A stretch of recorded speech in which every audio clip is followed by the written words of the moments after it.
So the weather was very cool. Calm, yeah. Even though ECG is attributing the doomsday from yesterday to the heavy rainstorm. So yesterday there was no, transformer issues. It's not as if we have not been able to buy gas or anything. It's because it rained. It was heavy. So that one, your life will go on. So that's what I've actually been thinking about. I mean, doomsday was around a long time ago. I mean, from 2012 and all that. I'm actually thinking why the country is so hot, number one. Because if the weather conditions here were a bit calmer, I don't think that we would even be complaining the way we are. So the question I want to ask this morning is, what happened to the 5 million trees? It was a whooping $12 million, or was it 12 million Ghana cedis that was spent on planting 5 million of these trees. We were here, we talked about it, we saw people going out there to plant, I mean, ministers, I mean, government officials, everybody participated. But the question is, where are the trees? And why do we keep cutting all the trees all the time just so we can put up this building or that building or construct this road? I don't understand. I mean, by the grace of God, we travel. You go to places like New York, Times Square. There are trees all over. And I just cannot understand why we can't cultivate that culture here. We've got the trees, we've got the water, we've got everything that we need. We don't even have harsh conditions that will not permit the trees to grow. So what is the problem? Why can we just not grow these trees, be accountable for... I don't know where the 5 million trees went. If you have any tree in your area that was planted when this campaign started and it's actually doing well, you can tell us this morning. I don't think that was the question that we were even going on. Actually. It was 12 million Ghana cedis, right? On 5 million trees. But you see, I do understand that sometimes we keep asking governments what they're doing to ensure that we have the trees. But for us individuals as well, there are many people who are building homes. And before they cleared the land, there were some trees. They'll cut everything and they'll concretize the entire compound or tile it without leaving even just a small portion of it for some plants. And that's where the problem is as well. So you as an individual watching us this morning, can you even count how many trees or plants you have in your own home? Because you realize that also helps to clean the environment a little bit beyond just providing shade. But we've put concrete everywhere. Now we're even using all these other... Listen, can you imagine? It's incredible. You enter a compound. There's a law that insists that you have to have at least 30% or so of your compound green. A lot of us are not doing it. You go to all these estate homes, and all they've done is just put pavement blocks all around. It's insane. So as much as we would want to hold the authorities accountable, it's insane. What are we doing in our own backyard as well to ensure that, okay, if you come to my house, I'm actually meeting that proportion of greenery in my home before I now start pointing fingers. It is wrong, absolutely, that we are even losing all our plant life because galamsey is another conversation that we can have all together again. That's another problem. Forest reserves, now we've seen people going in there to cut down trees just so they can mine. So we have a major problem at hand, and I really hope that we can fix it some way, somehow. We do. It's an issue that we really need to take a look at. And not to promote any real estate company or anything, but from back in the day, Auntie Reggie or Reggie Manuel, you cannot cut any tree. Really? In that estate, no way. Even after you purchase the house and there's a tree that probably is inconveniencing you in any way, you cannot cut it. And I think that's what we should have instituted as a policy in this country, that no matter what happens, whatever it is that you have to do, you cannot cut the tree. It's just something else. Anyway. Okay, anyway, let's move on to other things. But anyway, this morning, of course, we'll be having a conversation on the big issue about the outdooring of Professor Nana Jane Opoku-Agyeman, who is the running mate for former President John Dramani Mahama. I already thought that there was an outdooring that had occurred about 2 Did you see the commercial with the phone call that exactly. she received? So I was wondering what today's event is going to be about. But on the back of that, we'll also be asking questions about the NPP and when Dr. Mahmoud Bawumia is going to announce his running mate. Because Dr. Asante is already saying that the longer he waits, the more it affects the NPP's chances of coming into power. And so we'd like to also, inquire from the NPP communicators what exactly the plan is and when we should expect, and whether they agree with Dr. Asante. Because he asked for some grace period. I think, was it beginning of year or end of last year? He asked for a month or two. And it's been long overdue. Well, we're hearing indications that May, definitely, we're going to find out. Yes, in May. Next month, May. That's in a couple of days, actually. Okay, yeah, because today is 24th. So we might find out very soon who his running mate would be. As to whether it would be any of the names that have been bandied about, we're not sure, but we'll find out. And then also also we'll go into the ECG matter, because many are calling for the head of the energy minister at this point. IES says energy minister must go. Yesterday, you heard from Madilo, who also says the energy minister must go. And now there are threats of a doomsday demonstration as well. But there are conversations about the fact that the energy minister is actually powerless. Not aware. No, he's aware, but he's powerless yesterday, in terms of releasing a timetable, allegedly.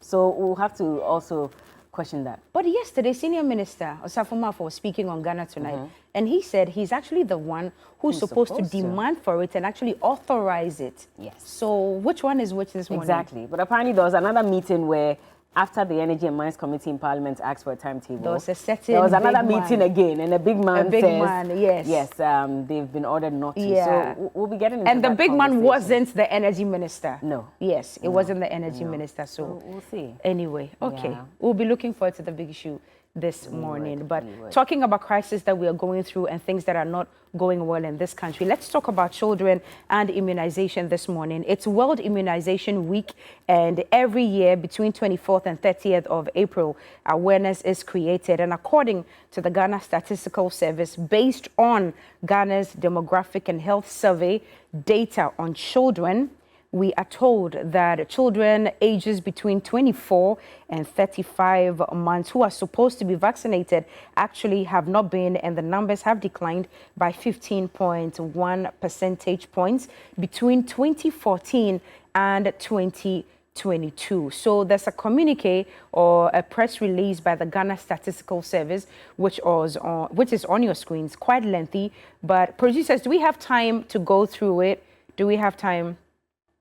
Okay, so maybe the first paragraph or something, which says the percentage of children aged 24 to 35 months who were not fully vaccinated, according to the national schedule, declined by 15.1 percentage points between 2014 and 2022.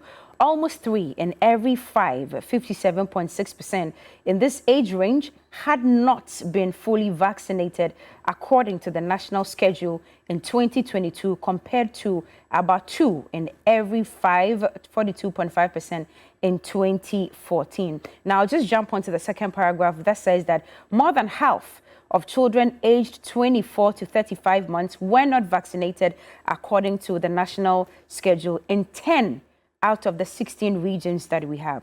Now, the highest percentage was recorded in the northern region, where 4 in every 5 children have not or had not been vaccinated.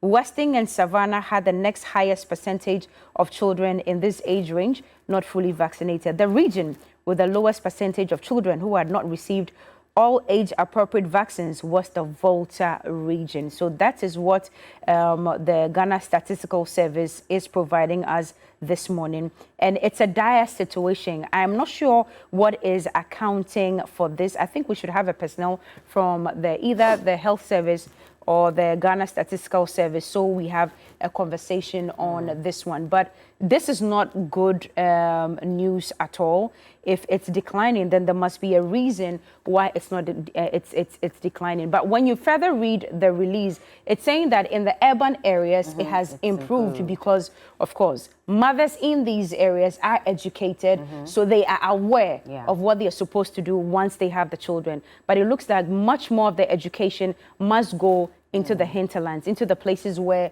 the mothers are illiterate or somewhat not very educated this morning. So we've got Sarah on the line. Can you help us with where is Sarah from the GES or from the Ghana Statistical Service? Hello. Yes. Hello, good morning. Good morning. Do we have Sarah Wood on the line? Yes, please. Sarah, this is TV3 New Day. Welcome, welcome. My name is Cookie. I'm here with Bella.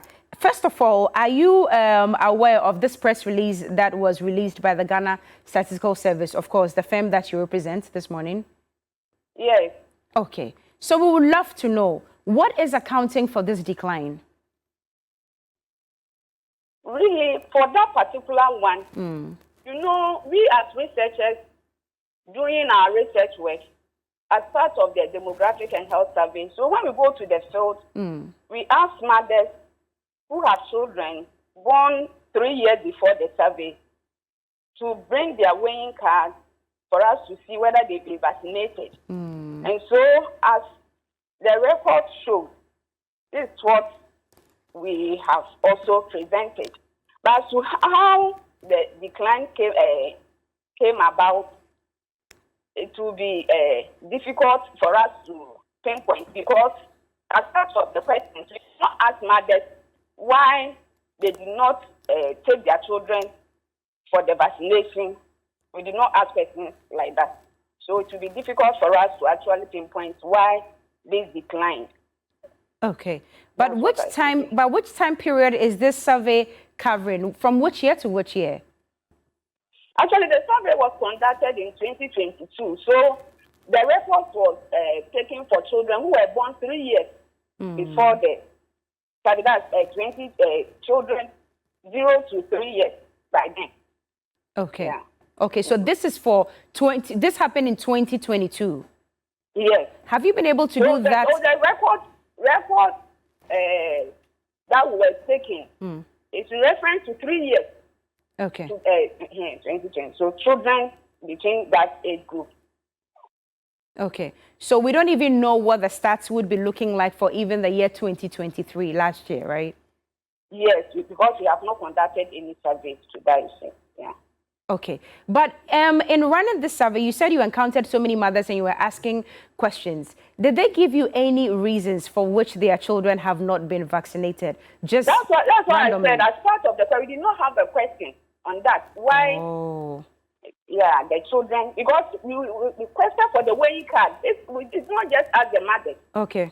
We'll request for their weighing card, and then we'll go through it and look at it and see those vaccinations, those that they have taken and all that. So we'll just record the date that the particular vaccination was given and compile all those things. So we're not just asking the mother. And so for those who could not provide their weighing cards, then we go ahead to ask them whether they have actually taken their children for that vaccination. Okay. Yeah. All right. That's what time will allow us this morning. Sarah Wood, thank you so much. She represents the Ghana Statistical Service this morning. Thank you so much for your time. We appreciate it. Bella. I believe this is also to just, give some update to the to the Ghana Health Service as well, because that means that we need to expand sensitization on this. If we're realizing that it's the women in the rural areas who are not, making their babies available for vaccination, then we need to educate them more, because they probably don't know the essence of this. How many of them even go for antenatal? Right. Let alone how many of them know they have to? Exactly. And after that, then what? We've seen instances where, even access to the health facility takes another day or so. Difficult, so if that's the case, why do I want to go through that stress of having to cross a river, seven rivers, just to access risking healthcare? your life? I'll keep my child in the village. Are they going around enough to also vaccinate these children? Are they able to access those remote areas as well? It's a lot of questions that we need to have. We'll try to get in touch with the Ghana Health Service. I said GES, I beg your pardon. It's actually the Ghana Health Service. Ghana Education Service, Ghana Health Service. Services. It's quite a mouthful sometimes. I know, right? It gets you confused. So maybe we'll get in touch with them and then get their answers for us. But I think Johnny is ready. Is Johnny ready?